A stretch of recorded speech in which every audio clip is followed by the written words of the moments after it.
Hello everyone, I am Zeeshan and welcome back to my channel. और आज की जो टॉपिक है वो मेरे एक्सपीरियंस से रिलेटेड है, बिकॉज आज मैं बताने वाला हूँ एज अ फ्रेशर अगर आप लोग हैं तो कैसे आप एक अकाउंटेंट बन सकते हैं और कैसे मैंने सीखा है, कैसे मैं अकाउंटेंट बना। But I am not sharing too much because बहुत लोगों की कन्फ्यूज़न रहती है कि यार अकाउंटिंग फील्ड में काम करना क्या मुश्किल है, क्या अकाउंटेंट बनना मुश्किल है। लेकिन मैं शेयर करने वाला हूँ फ्रॉम माई एक्सपीरियंस, मैं कैसे अकाउंटेंट बना। और मैं ये नहीं कहता कि मैं बहुत ही ज़्यादा एक्सपीरियंस है, मुझे इस फील्ड में बहुत ही ज़्यादा नॉलेज है, बट मुझे जो भी है मैं अपनी जिम्मेदारी बहुत ही अच्छे से निभाता हूँ अपने फर्म के अंदर। और उस जिम्मेदारी को जो मैं निभाता हूँ वो मेरे फर्म के लिए बहुत ही ज़्यादा फायदेमंद होता है और ऑल्सो मेरे लिए फायदेमंद होता है। बिकॉज मैं अब भी still I am a learner. मैं नहीं कहता कि जो भी आप सीख चुके हो और आगे ना सीखो ये भी आपकी गलती है। अगर आप अकाउंटेंट बनना चाहते हैं, आप एक अच्छा अकाउंटेंट बनना चाहते हैं, अच्छी सैलरी पाना चाहते हैं, तो आपको कंटिन्यूसली आपको वर्क करना पड़ेगा। क्योंकि अकाउंटिंग एंड टैक्सेशन की फील्ड ऐसी है कि जितना आप सीख सकते हैं आपके लिए फायदा है। अकाउंटिंग की जो बात है वो अगर आप एक लिमिटेड होती है, बट टैक्सेशन की बात होती है तो वो अनलिमिटेड होती है, बिकॉज वो हमेशा चेंजिंग में रहती है। तो आपको चेंजिंग जो होती रहती है आपको अपडेट रहना पड़ता है। फ्रेंड्स, ये वीडियो आप पूरा देखिएगा तभी आपको कंसेप्ट समझ में आएगा, बिकॉज आज मैं जो बात करने वाला हूँ आप के लिए बहुत ही ज़्यादा फायदेमंद होने वाला है। अगर आप फ्रेशर हैं, अगर आप फ्रेशर नहीं भी हैं, आप अकाउंट लाइन में आना चाहते हैं, सीखना चाहते हैं, तो ये इस वीडियो से आप कुछ सीख सकते हैं फ्रॉम माई एक्सपीरियंस।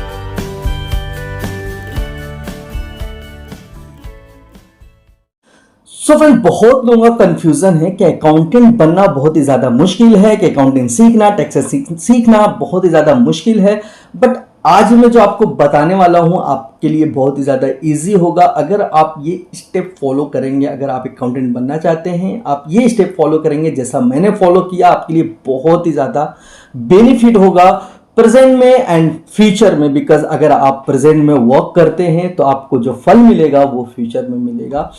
क्योंकि हम सब जानते हैं जब तक आप मेहनत नहीं करेंगे आपको कोई भी रिजल्ट नहीं मिलने वाला। तो इसके लिए आपको कंटिन्यूसली मेहनत करना पड़ेगा। अब बात कर लेते हैं अकाउंटेंट बनने की जो भी चीज़ें हैं वो कैसे आप एक अच्छा अकाउंटेंट बन सकते हैं और कहाँ पे आप सीखें जहाँ से आपको अच्छी लर्निंग मिल सके और कैसे आप एक अच्छा अकाउंटेंट बन सके और फ्यूचर में अच्छा पैसे कमा सके। राइट, तो देखिए बहुत लोगों का जो सोच होती है एक अच्छा अकाउंटेंट बनने के लिए हमें सीखना कहाँ चाहिए। मैं हमेशा अपने वीडियो में यही प्रेफर करता हूँ कि तीन चीज़ें हैं, तीन जगह है जहाँ पे आप अच्छा सीख सकते हैं। अकाउंटिंग टैक्सेशन की प्रैक्टिस आपकी बहुत ही ज़्यादा ज़रूरी है। हालांकि बहुत लोग क्या करते हैं, किसी इंस्टीट्यूट में अपना कोई डिप्लोमा कर लिए, कोई भी इंस्टीट्यूट से कोई आप सीख लिए, लाइक टैली हुआ या फिर अकाउंटिंग, जीएसटी, फिर वो दर दर भटकते हैं। मीन्स वो अपने जॉब की तलाश में रहते हैं और सोचते हैं कि मुझे जॉब क्यों नहीं मिल रहा है।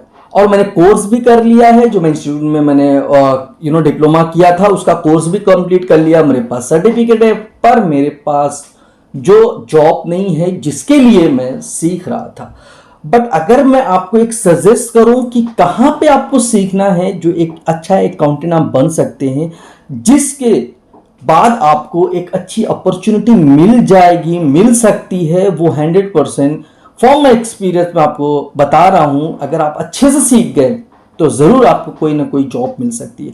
देखिए वो तीन जो मैं बताना चाहता हूं आप लोगों को, इससे पहले भी मैंने वीडियो बनाया था कि वो तीन चीज़ें क्या चीज़ है, कहाँ सीख सकते हैं जिससे आपको अच्छी जॉब मिल सके। तो फर्स्ट मैं जो सजेस्ट करता हूं, अगर आपके पास कोई अपॉर्चुनिटी नहीं है, means CA firm and lawyer, and तीसरा जो है वो है सीनियर अकाउंटेंट। बिकॉज बहुत लोगों के एरिया में, बहुत लोगों के मतलब जो गांव से बिलोंग करते हैं या फिर विलेजेस से ऐसा समथिंग, वो से सीए फॉर्म पाना बहुत ही मुश्किल होता है। बहुत सी ऐसी कंडीशन फेस करना पड़ता है कि सीए फॉर्म नहीं मिल पाता। बट कहाँ से वो सीखे, उनके लिए बेटर होगा कोई सीनियर अकाउंटेंट। अगर कोई अपना कोई किसी क्लाइंट का हैंडल करते होंगे तो वहाँ पर आप जरूर जाएं, वहां सीखें। वहां एक आपको लाइफ प्रैक्टिकल बताई जाती है कि कैसे अकाउंटेंट काम करते हैं, कैसे किसी कंपनी की अकाउंटिंग की जाती है, कैसे जीएसटी फाइल की जाती है, कैसे टीडीएस फाइल कैसे की जाती है, कैसे इनकम टैक्स रिटर्न फाइल की जाती है। वो सारी चीजें वहां होती है। बट लॉयर की इधर भी सेम चीजें होती है, बट जो सीए फर्म है वो एक अलग से एक चीज आपको ऐड होता है, वो है ऑडिटेड। हालांकि ऑडिट तो सिर्फ सीए ही कर सकता है क्योंकि उनके पास अथॉरिटी होती है ऑडिट की। एंड जो सीनियर अकाउंटेंट होते हैं, ये जो लॉयर के इधर होते हैं, वो भी उनको अथॉरिटी नहीं होती ऑडिट करने की। मींस जो भी पूरी प्रक्रिया है वो सिर्फ एक सीए कर सकता है ऑडिटेड की। बट जो निचली की प्रक्रिया है, जो निचले पायदान, जो फाउंडेशन है, वहां आप सीनियर अकाउंटिंग की इधर भी अपनी बेस को मजबूत कर सकते हैं। एंड आप लॉयर की इधर भी आप अपनी फाउंडेशन को मजबूत कर सकते हैं। बट उसमें ऐड ऑडिट नहीं होगा, लेकिन ऑडिट की वो सारी चीजें आपको मालूम जरूर होगा वहां पर भी, जो आप एक अच्छा अकाउंटेंट बनने के लिए आप मेहनत करेंगे।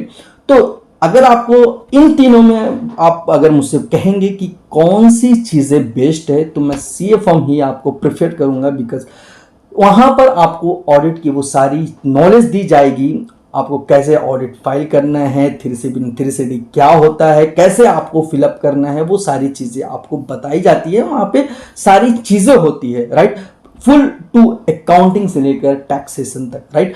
तो यहां पर अगर आप सीख लिए, इन तीनों में अगर आप कहीं सीख लिया, अच्छे से अकाउंटिंग सीख लिया, टैक्सेशन सीख लिया, आई एम श्योर कि आपको कोई भी सर्टिफिकेट की जरूरत नहीं होगी। आपको सिर्फ एक्सपीरियंस और नॉलेज के बेस पे आपको हायर कर लिया जाएगा किसी भी कंपनी में। अब ये नहीं है कि आप जाएं वहां पर और सिर्फ एक्सपीरियंस बिल्ड कर रहे हैं, एक्सपीरियंस बिल्ड करने से कोई मायने नहीं रखता अकाउंटिंग फील्ड के अंदर जब तक आपके पास नॉलेज नहीं हो। क्योंकि इससे पहले मैं हमेशा बोलता हूं, knowledge plus skill equal to success, right. तो ये सारी चीजें जब तक आपके अंदर नहीं होगा तब तक आप कुछ भी अचीव नहीं कर सकते। एक्सपीरियंस मैटर करता है जब आपके पास नॉलेज हो। विदाउट एक्सपीरियंस, विदाउट नॉलेज कोई भी मैटर नहीं करेगा कि आपके पास कितना एक्सपीरियंस है। बिकॉज उस कंपनी में आप जब काम करने जाएंगे तो वहां पे आपकी नॉलेज को देखा जाएगा, ना कि आपकी एक्सपीरियंस। एक्सपीरियंस मीन्स क्या, आप 4 साल तक काम कर रहे हैं किसी भी कंपनी में, बट आपको कुछ नहीं आता, बस आपको एक छोटा सा कोई भी प्रक्रिया में जो आप कर रहे और आगे बढ़ने की कुछ सोच ही नहीं रहे कि मुझे और आगे जाना है। तो आपको हैंडल करना है कि कैसे आप एक अच्छा अकाउंटेंट बने और उससे ऊपर उठ के सोचे। देखिए, हम जब किसी फर्म में काम करने जाते हैं, सीखने जाते हैं, तो हम सोचते हैं जितना सैलरी मिल रही है यार उतना ही काम करो। लेकिन ये नहीं सोचते कि हम जो पोजीशन पे हैं, हमें कुछ नहीं आता, तो आज हम अगर सैलरी से ज़्यादा काम करेंगे तो ये मेरे फ्यूचर के लिए बहुत ही ज़्यादा इंपॉर्टेंट होगा। बिकॉज अगर आपकी माइंडसेट में ये है कि जितनी सैलरी उतना काम, अगर आप फ्रेशर हैं, अगर आपके पास नॉलेज आ गया, तो आप डिसाइड कर सकते हैं आपको कितना चार्ज करना है। अगर बात मैं कहूं अपनी, तो मैं कभी भी नहीं ये सोचा कि मैं सैलरी से कम काम करूंगा, जितनी मेरी सैलरी उतना ही काम करूं। मैं हमेशा अपनी सैलरी से ऊपर ही काम किया। बिकॉज मैं फ्रेशर था, मैं जानता था अगर मैं सीख जाऊंगा तो वो जो मेरी सैलरी वो आके रहेगी। और आज उसी मेहनत का फल मुझे मिल रहा है। मैं जॉब के साथ साथ यूट्यूब भी रन कर रहा हूँ, क्योंकि मैं जानता था कि अगर हमारे पास नॉलेज होगी, हमारे पास एक्सपीरियंस होगी, तो मैं कहीं भी कुछ भी करके पैसे कमा सकता हूँ। आई होप सो ये वीडियो आपको अच्छी लगी हो तो अपने उन दोस्तों से शेयर करो जो अकाउंटिंग फील्ड में अपना कैरियर बनाना चाहता है। और कोई भी काम अगर आप करें तो दिल से करें। आई एम श्योर कि आपकी जो भी रिक्वायरमेंट होगी वो फुलफिल हो जाएगी। मिलते हैं नेक्स्ट वीडियो में, तब तक के लिए टेक केयर, बाय बाय।